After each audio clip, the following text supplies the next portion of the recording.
말씀은 마가복음 1장 21절에서 28절까지의 말씀입니다. 함께 읽도록 하겠습니다. 그들이 가버나움에 들어가니라. 예수께서 곧 안식일에 회당에 들어가 가르치심에 무사람이 그의 교훈에 놀라니 이는 그가 가르치는 것이 권위 있는 자와 같고 서기관들과 같지 아니함이러라. 마침 그들의 회당에 더러운 귀신 들린 사람이 있어 소리질러 이르되 나사렛 예수여 우리가 당신과 무슨 상관이 있나이까? 우리를 멸하러 왔나이까? 나는 당신이 누구인 줄 아노니 하나님의 거룩한 자니이다. 예수께서 꾸짖어 이르시되 잠잠하고 그 사람에게서 나오라 하시니 더러운 귀신이 그 사람에게 경련을 일으키고 큰 소리를 지르며 나오는지라. 다 놀라 서로 물어 이르되 이는 어찌미냐? 권위 있는 새 교훈이로다. 더러운 귀신들에게 명한즉 순종하는도다더라. 예수의 소문이 곧 온 갈릴리 사방에 퍼지더라. 아멘. 오늘 아침 묵상을 통해서 하나님의 은혜와 평안이 있기를 간절히 소망합니다. 오늘 본문은 예수님께서 안식일에 가버나움 회당에 들어가셔서 일어난 사건을 다루고 있습니다. 회당에서 예수님이 누구를 만나게 되죠? 귀신 들린 사람을 만나게 됩니다. 그리고 예수님께서 그 귀신 들린 사람을 치유하시죠. 그런데 오늘 본문에 나오는 귀신은 예수님이 누구인지 확실히 알고 있습니다. 24절 후반부를 한번 읽어보겠습니다. 우리를 멸하러 왔나이까? 나는 당신이 누구인 줄 아노니 하나님의 거룩한 자니이다. 귀신들은 예수님이 자신들을 멸하러 오신 분임을 알았습니다. 그리고 예수님이 하나님의 거룩한 분이심을 알았습니다. 그래서 귀신이 나는 당신이 누군 줄 압니다 라고 말한 것이죠. 성도님들, 작년 11월 15일 주일 설교 때 제가 귀신의 믿음이란 제목으로 설교를 한 적이 있습니다. 오늘 아침 묵상을 듣고 계신 분들 중에 11월 5일 주일 설교를 안 들어보셨다면 꼭 한번 들어보셨으면 좋겠습니다. 이 시간에 간략하게 몇 가지만 말씀을 드린다면 그때 마가복음 5장에 나오는 군대 귀신 본문을 가지고 설교를 했는데요. 귀신이 즉 어둠의 권세가 우리 인간보다 월등히 뛰어난 세 가지가 있다라고 언급을 했습니다. 첫 번째, 군대 귀신은 어느 누구보다 하나님의 동선을 잘 파악하고 있었다는 것입니다. 두 번째, 사람들은 예수님 앞에 엎드려 절하지도 경배하지도 않았는데 이 군대 귀신은 하나님께 납작 엎드렸죠. 세 번째, 심지어 사람들은 예수님이 하나님의 아들이라는 것을 알지 못했거나 알았어도 인정하지 않았는데 이 군대 귀신은 예수님이 하나님의 아들이라는 것을 정확하게 알고 인정합니다. 이 세 가지 측면에서 이 귀신이 어둠의 권세가 우리 사람들보다 뛰어나다는 것이죠. 그리고 야고보서 2장 19절에 이런 말씀이 있습니다. 한번 읽어보겠습니다. 네가 하나님은 한 분이신 줄 믿느냐? 잘하는도다. 귀신들도 믿고 떠느니라. 귀신들도 하나님이 오직 한 분이라는 것을 믿고 있기 때문에 귀신들이 하나님 앞에서 덜덜덜덜 떨고 있다는 말씀이죠. 마가복음 5장에 나오는 군대 귀신이 예수님을 향해서 하나님의 아들이라고 고백합니다. 즉, 이 군대 귀신은 예수님이 하나님의 아들이라는 것을 믿고 있다는 거예요. 그래서 예수님 앞에서 납작 엎드려 덜덜덜 떨고 있는 것이죠.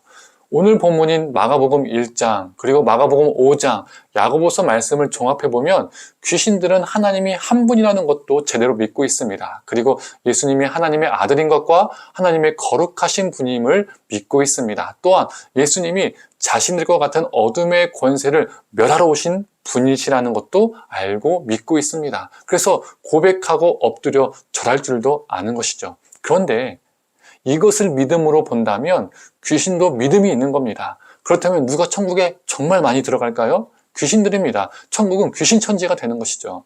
그런데 야고보서가 말하는 귀신이 갖고 있는 믿음은 어떤 믿음입니까?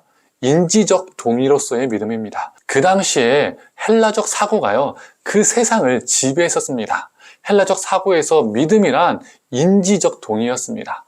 귀신들이 하나님이 한 분이라는 것을 인지적으로 알고 그것에 동의하고 있다는 거예요.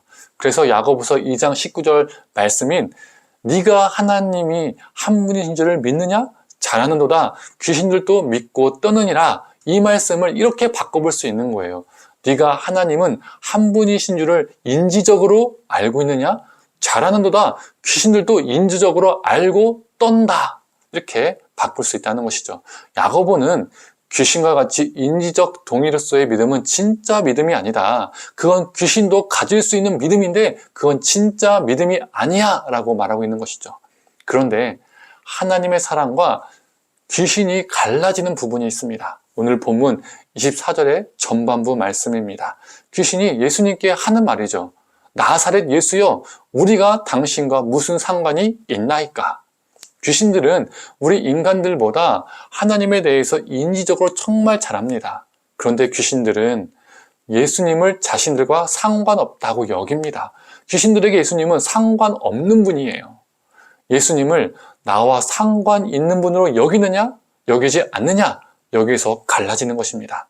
그런데 만약 하나님은 창조주입니다. 예수님은 하나님의 아들입니다. 부활하셨습니다. 구세주입니다. 이런 명제들을 알고 있는 것을 내가 나의 믿음으로 여기고 나는 믿음이 있어 생각하지만 실제 삶에서는 하나님과 전혀 상관없는 삶을 살고 있다면, 하나님이 나와 무관하다면 이런 사람은 실제로 믿고 있는 것이 아니라 인지적 동의를 하고 있는 것뿐입니다. 애석하지만 이런 믿음은 귀신도 갖고 있는 믿음 정도밖에 되지 않아요. 아니, 이런 것을 믿음으로 여긴다면 귀신들이 우리보다 더 뛰어난 믿음을 가지고 있는 것이죠. 인지적으로 우리보다 귀신들이 하나님에 대해서 더 잘 알고 있잖아요. 성경에 말하는 믿음은 인지적 동의로서의 믿음이 아닙니다. 성경이 말하는 믿음은 예수님이 나와 상관이 있어서 내가 그분과 관계 맺는 삶을 살아내고 그 삶을 하나님께 드리는 것이 믿음입니다. 인지적 동의가 믿음이 아니에요. 성도님들, 우리의 모든 삶이 우리 주님과 늘 상관 있기를 원합니다. 오늘 하루도 주님과 관계 맺고 그 삶을 하나님께 드리는 저와 성도님 되기를 간절히 축원합니다. 함께 기도하겠습니다. 하나님, 귀신들은, 어둠의 권세는 어느 누구보다, 우리들보다 예수님에 대해서 정말 잘 알고 있습니다. 하지만 그들이 알고 있는 것은 인지적 동의로서의 믿음입니다. 하나님, 그들은 정말 예수님과 상관없는 존재들입니다. 하나님, 우리의 믿음이 그 귀신과 같은 믿음이 되지 않게 하여 주시옵소서. 예수님이 우리를 위해서 죽으셨고 부활하셨고 고난당하셨고 그 모든 것들을 우리가 잘 알고 있는 것을 믿음이라 생각하지 않게 하여 주시옵소서. 인지적 동의가 믿음이 되지 않게 하여 주시고 예수님과 상관 있는 삶, 예수님과 관계 맺은 삶, 그래서 예수님을 위해서 나의 삶을 투신하고 바치고 예수님과 동행하고 예수님과 관계 맺는 그 삶을 살아가는 그 믿음으로 살게 하여 주시옵소서. 하나님, 2024년 이 새해에도 하나님과 관계하는 삶, 그 믿음 가지고 살아가는 우리가 되게 하여 주시옵소서. 모든 것을 감사드리며 사랑에 만나신 예수님의 이름으로 기도드립니다. 아멘.